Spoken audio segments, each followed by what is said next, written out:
души поздравляю всех с открытием 9-й Всероссийской научно-практической конференции «Татары, прославившие свой народ» для учащихся и педагогов.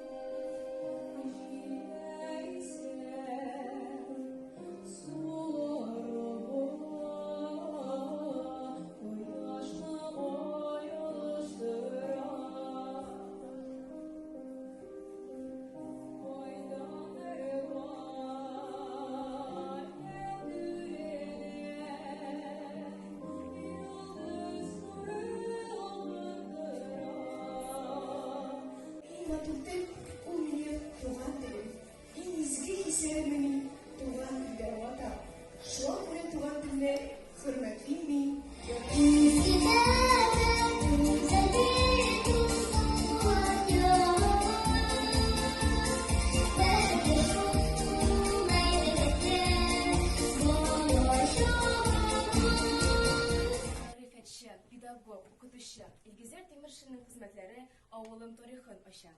Bu xizmatlar tarbiya ham bilim berу kasbida zo'r o'rin olibdi.